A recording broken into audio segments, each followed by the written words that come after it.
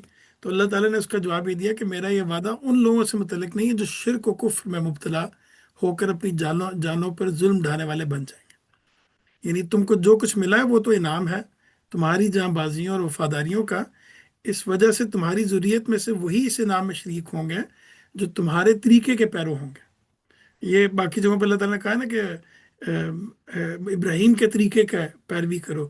رہے وہ جو اس راہ سے منحرف ہو جائیں گے تو وہ اپنے اسی انجام سے دوچار ہوں گے جو اس طرح کے لوگوں کے لیے خدا کے قانون مکافات کی روح سے مقدر ہے. سورہ بقرہ میں کہ اور یاد کرو جب کہ ابراہیم کو اس کے رب نے چند باتوں سے جانچا تو اس نے وہ پوری کر دکھائی تو فرمایا کہ میں تم کو لوگوں کا امام بنانے والا ہوں. تو اس نے سوال کیا کہ کیا میری ضروریت میں سے بھی؟ ارشاد ہوا کہ میرا یہ عہد ان لوگوں سے متعلق نہیں ہے جو اپنی جانوں پر ظلم ڈالنے والے بنے. تو یعنی یہاں سے اب یہ وہ شاعر ہے جہاں سے حضرت ابراہیم کی ضروریت کی ابتدا ہوئی. اب یہ سوال دوبارہ بنتا ہے کہ دیکھیں حضرت اگر آپ اوپر سے اب نیچے کی طرف آئیں تو حضرت ابراہیم کا ذکر کیا، حضرت موسیٰ اور حضرت مسیح کا. تو یعنی اللہ تعالیٰ نے ڈسینڈنگ بلکہ اسینڈنگ آرڈر میں ان چیزوں کا بیان کیا. پہلے حضرت مسیح کے علاقوں کا، پھر حضرت موسیٰ کے پہاڑ کا، اور پھر حضرت ابراہیم کا. یہ تینوں جگہیں کس چیز کی گواہی دیتی ہیں یعنی ہم آگے جا کے دیکھیں گے. تو یہ اس میں آرڈر جو بنتا ہے اسینڈنگ آرڈر. حضرت ابراہیم کو یہ بتایا تھا کہ وہ لوگ اس میں شامل نہیں ہیں جو گمراہ ہو جائیں گے، یعنی وہ انسان وہ لوگ اس میں شامل نہیں ہیں جو کہ گمراہ ہو جائیں گے.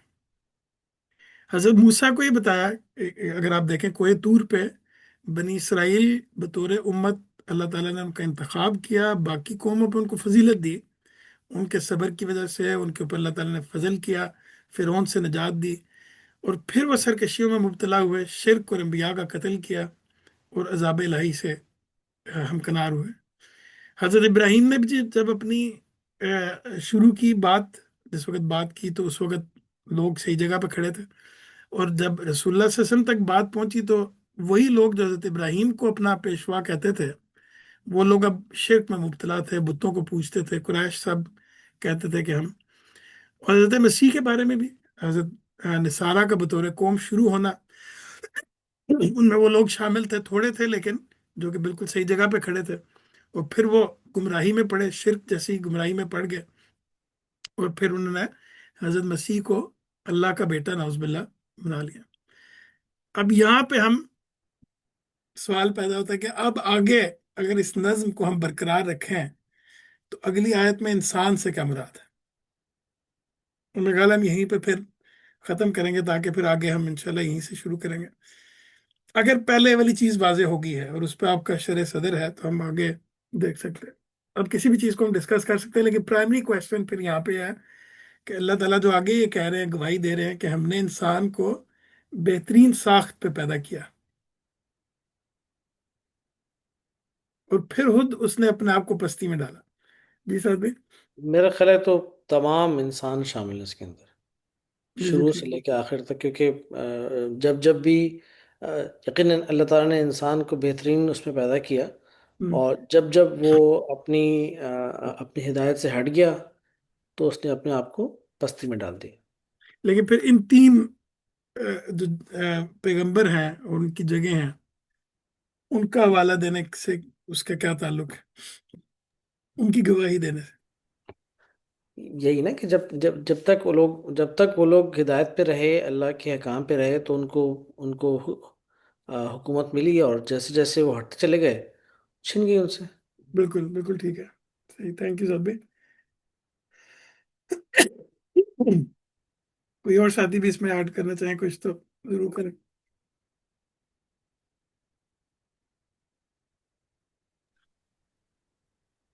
میرا خیال ہے اس میں جو چونکہ جب یہ رسالت مآب صلی اللہ علیہ وسلم پہ یہ صورت جب نازل ہو رہی تھی، تو اس میں اس کا مقصد بنیادی طور پہ امیجیٹ ایڈریسیز کے حوالے سے اگر دیکھیں تو یہ استدلال تھا کہ اگرچہ یہ رسول تمہیں دعوت دے رہا ہے، اور خاص طور پہ جو اہل کتاب ہیں، تو یہ پورا اس کے ہسٹری ہے انکار کی، اور ہوں اس میں جن جن لوگوں نے، یعنی کہ بنی اسرائیل کو نیچے سے اوپر تک جیسے آپ نے بتایا، ہوں یعنی کہ ایک ماضی کی جتنی بھی ہسٹری ہے اس پر متعین تبصرہ مقصود ہے کہ یہ جو ہے نا، انہوں نے کیسے اللہ نے اس قوم کو جو ہے وہ پیدا کیا، ہوں کس کلائمیکس پہ پہنچایا، کس زوال کی طرف یہ آئے، اور مطلب اس کو ایک اس کانٹیکس میں متعین تبصرہ تو ہے، ثم بالکل رددناہ اسفل سافلین۔ ہوں اب صادق کی یہ بات بالکل درست ہے کہ یہ جو زوال ہے یہ ہر انسان کی زندگی میں آتا ہے، ہوں اور وہ اس میسج کو اس کے کانٹیکس میں سمجھ کے ہم بالکل جنرلائز بھی کر سکتے ہیں، بالکل بالکل لیکن اس کی جو اپلیکیبلٹی ہے نا امیجیٹلی، وہ اس پہ ایک تاریخی تبصرہ ہے کہ انسان نے کس طرح نبیوں کو قتل کیا، اور یہ سارا حضرت مسیح علیہ السلام پر جو اس کی کلمنیشن، تو ہاں یہ ہے۔ بالکل تو تھینک جنرل یو میسج تو بالکل لیا جاتا ہے اور جائے گا، بالکل کیونکہ اپنی ذاتی اپنی اصل حیثیت میں تو وہ ایک قوم تھے نا جنہوں نے اللہ کے نبی کا انکار کیا، آخرت کا، ہوں اور تو انسان جو ہے یہ میسج تو اس کے لیے ہے بالکل، لیکن اس بالکل کانٹیکس میں اس کو سمجھ۔ بالکل بالکل تھینک یو معاذ بھائی. اور یہ بالکل ٹھیک بات ہے، نہیں یہ بطور انسان بھی اللہ تعالیٰ کو انسان نے بہترین ساخت پہ فطرت پہ پیدا کیا، کوئی بھی انسان ہو. تو اس کو جنرلائزبلٹی بھی اس کی دیکھی جا سکتی ہے. اور آگے جا کے ہم دیکھیں گے اگر اس کو میں جوڑوں اسی انٹرپریٹیشن سے سورہ اثر کی کہ زمانہ گواہی دیتا ہے. یہ بالکل اگر میں اس سورہ کو اس پہ اطلاق کروں اس سورہ کا، کہ یہ دیکھیں یہ زمانہ گواہی دے رہا ہے کہ انسان خسارے میں پڑ کے رہے، یا انسان خسارے میں ہے. کون سے انسان؟ جن لوگوں نے حضرت ابراہیم، حضرت موسیٰ، حضرت عیسیٰ، تمام رسولوں کی وہ قوم ہے جو کہ یعنی وہ تمام زمانہ گواہی دے رہا ہے، یعنی جو سامنے کے لوگ ہیں.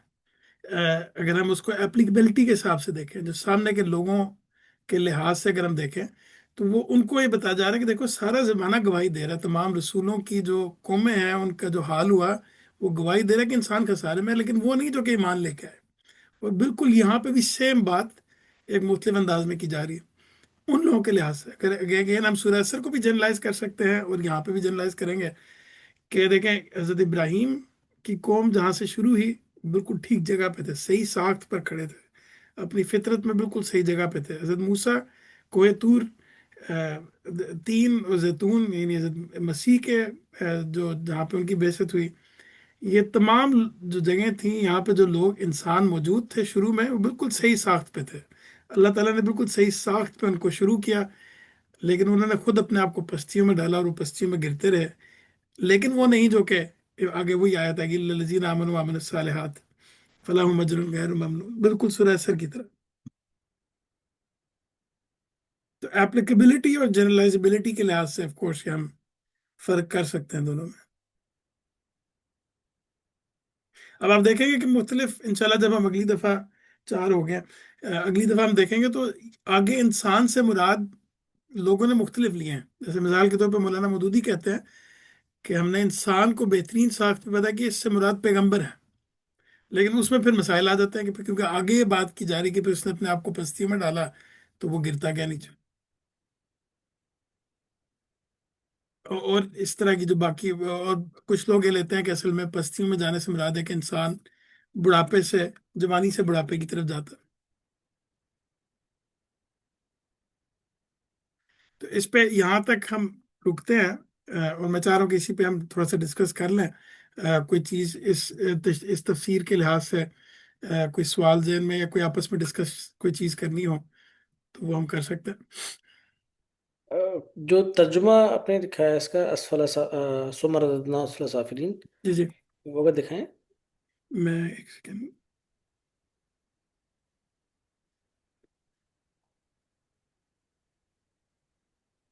سوری میں آگے چلا گیا.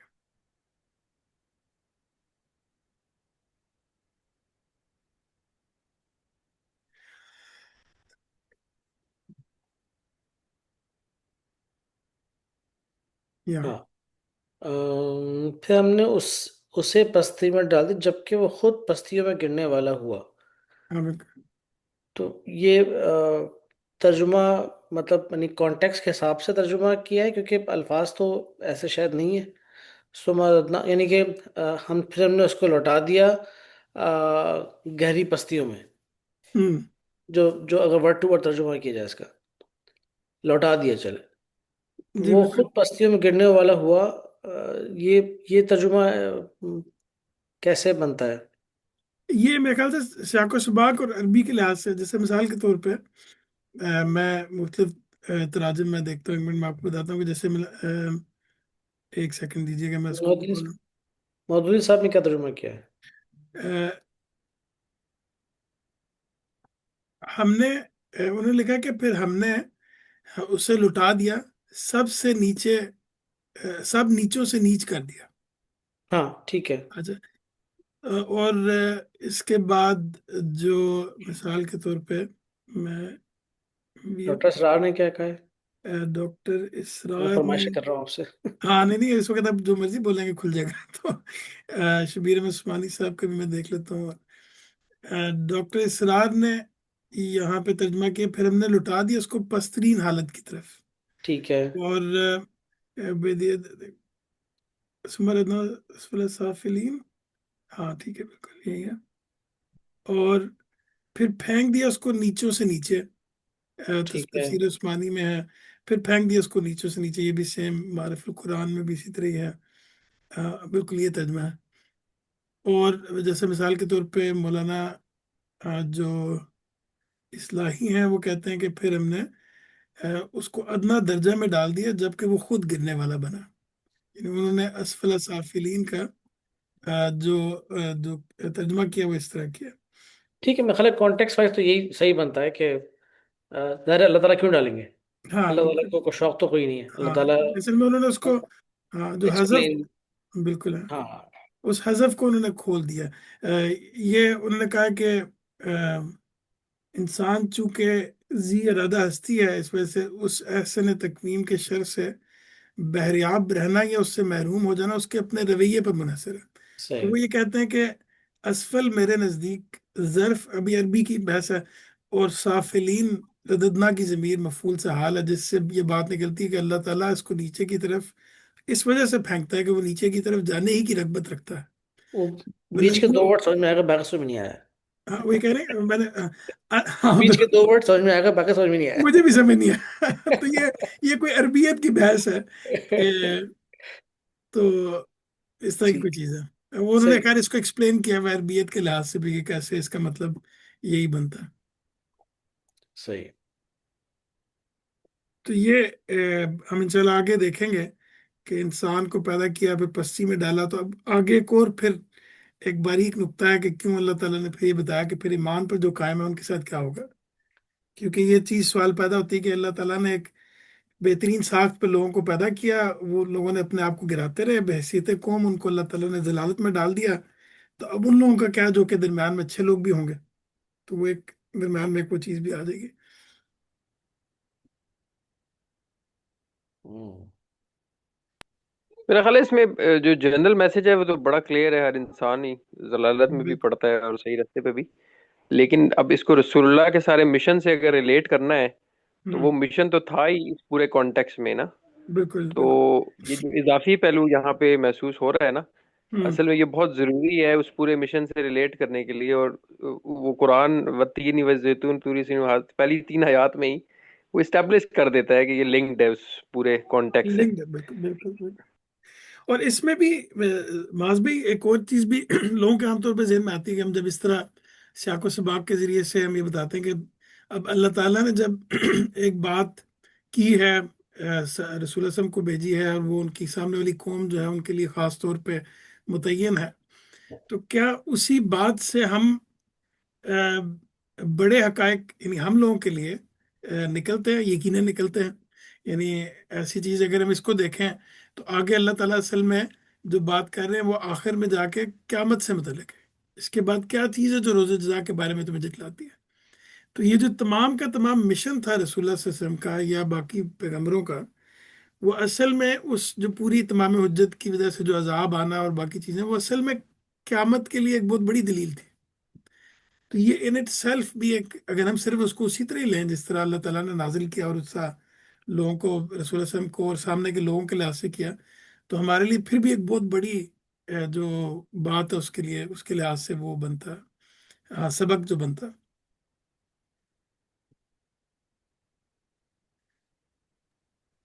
جی میرا وہی بات ہے کہ اس میں تو پوری تاریخی شہادت ہے ہمارے ایمان کے پیچھے، کہ یہ صرف ایسی بات نہیں ہے کہ آپ اچھے کام کریں گے تو جنت میں چلے جائیں، بلکہ انسانیت کی تاریخ جو ہے نا، اس کی گواہی پوری ساتھ جوڑ دی اللہ نے اس نتیجے کے ساتھ. بالکل بالکل. اس کو تھوڑا سا اور ایکسپلین اگر کر دیں معاذ بھی، تاکہ ایک اور ریلیونس بھی بن جائے آخرت کے لحاظ سے. یعنی کہ ہم یہ کہتے ہیں نا کہ اللہ پر ایمان لائیں کیوں، آخرت پر کیوں ایمان لائیں، تو اللہ تعالیٰ جو مقدمہ اسٹیبلش کرنا شروع کرتا ہے وہ اس میں ہمیں پلیس کرتا ہے انبیاء کی پوری تاریخ میں، حضرت ہوں آدم سے لے کر، اور پھر جو حضرت نوح علیہ السلام اور سارا، اور حضرت ابراہیم کے بعد ان کا استفا ہوا تو بنی اسماعیل اور بنی اسرائیل کو انہوں نے چن لیا وہاں پہ، پھر نبی وائز تو آئے ان کے اندر، لیکن پوری قوم کو چن لیا دعوت کے لیے. ہوں تو اللہ تعالیٰ کہہ رہے ہیں کہ جو آخرت کا مقدمہ میں اسٹیبلش کر رہا ہوں، یہ صرف انسان کی اس پہ نہیں ہے، امیجنیشن پہ نہیں ہے کہ بھئی عقلی کہ شاید ہو جائے شاید نہ ہو، بلکہ تاریخ کی شہادت اس کے پیچھے کھڑی ہوئی ہے. ایسا ہوا ہے، ہوں ایسا ہوا ہے کہ قوموں نے جب اس میزان سے ہٹی ہیں تو ہم نے اس دنیا کے اندر ان کو نیست و نابود کیا، اور تمہاری تاریخ اس کی شہادت دے رہی ہے. ہوں تو یہ آپ دیکھیں ابھی ہم جو سورہ کی بات کر رہے ہیں، اس میں ابراہمک ریلیجن دنیا کی عظیم اکثریت جو ہے وہ اس ہوں کی شہادت دے رہی ہے کہ خدا کائنات کے خدا نے جو سنت اپنی ظاہر فرمائی ہے ان قوموں کے ساتھ، وہ اگر اسٹیبلش ہوئی بھی ہے اور یہ ہوا ہے ان لوگوں کے ساتھ، اور تو اب آگے نتیجہ جو ہے نا وہ تو دیکھیں لنک ہو جاتا ہے نا اس شہادت کے ساتھ جو ہم بالکل دیکھ رہے ہیں. بالکل. تو یہ تو بڑی زبردست طریقے سے قرآن نے آخرت کا مقدمہ ثابت کر دیا، اور ہم اس کے ساتھ جڑے ہوئے ہیں کہ ہم اسی سلسلے میں ہیں. بنی اسماعیل کے بعد ہم تک دعوت پہنچی ہے اور ہم یہ ساری چیزیں دیکھ رہے ہیں. بالکل بالکل. مجھے اصل میں کہیں نکلنا بھی ہے ابھی، اگر کوئی اور ساتھی کچھ کامنٹ کرنا چاہے تو میں بس ہم کوئکلی اس پہ بات کر لیتے ہیں، نہیں تو انشاءاللہ بابر بھائی.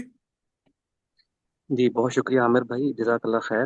انفیکٹ اگر دیکھا جائے تو جتنی خوبصورت انداز سے اس سورہ میں مختلف جو ادوار ہیں ان کو اتنے جامع طریقے سے کور کیا ہے اللہ رب العزت نے، مطلب یہ بہت بڑی ایک ایگزامپل ہے اس کلام کی جامعیت کی. بالکل بالکل. تو بے آن دی شک. ادر ہینڈ جیسے کہ آپ نے کچھ تفاسیر کا حوالہ بھی دیا، تو بالکل. دیکھا جائے اگر ان کو دیکھا جائے تو مطلب جس طرح سے وہ فضیلت بیان کر رہے ہیں الدین کی، اور تو وہ تھوڑا سا جی. بڑا بڑا وہ فنی سا ایک بن جاتا ہے کہ کہاں وہ ایک بہت بڑا پرسپیکٹیو اور ہاں ایک وہ کنیکشن، ادروائز جو فضیلت وہ بیان کر رہے ہیں فروٹس کی یا vegetable for the sake of argument اگر آپ کہتے ہیں، ہاں ہاں. تو کوئی بنتا، کوئی ربط نہیں بنتا.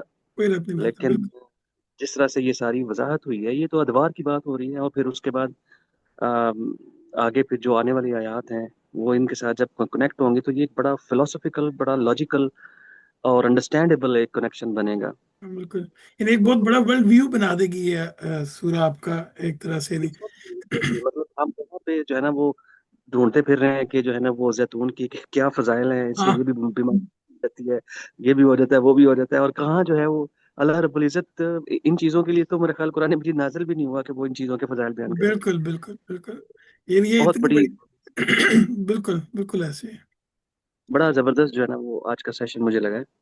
Thank you. آل تو میں ڈرائیو کر رہا تھا، میں بیچ میں اتنا پارٹیسپیٹ نہیں کر سکا، تھینک لیکن یو. بہت مزہ آیا. انشاءاللہ آگے جو نیکسٹ سیشن ہوگا وہ جب کنیکٹ کرے گا ڈاٹس کو تو یہ اور بھی زیادہ بیوٹیفائی ہو جائے گا اور بھی انشاءاللہ. زیادہ بیٹی ایسے ہی ہے.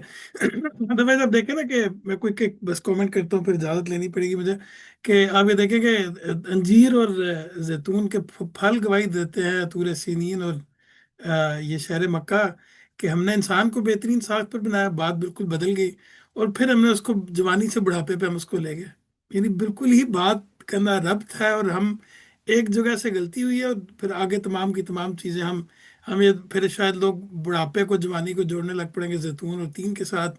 کہیں پہ وہ آپ اس کے فوائد گنا رہے ہوں گے، زیتون کھانا چاہیے، تین کھانا چاہیے، انجیر کھانی چاہیے. اور آگے بھی جو آخری آیت ہے اس میں بھی اسی طرح کے معاملات ہوں گے، تو وہ ایک بڑی فوکس ہماری بہت ہی امت کے چھوٹا۔ اندر جو مزاج پایا جاتا ہے نا، وہ یہ ہاں پایا جاتا ہے کہ وہ نا قرآن مجید کو نا ثواب اور اعمال، یعنی کہ جو ہوتا ہے نا کہ اس کا کوئی ایک ورڈ پڑھ لو گے تو اس میں بڑا اتنا اتنا ثواب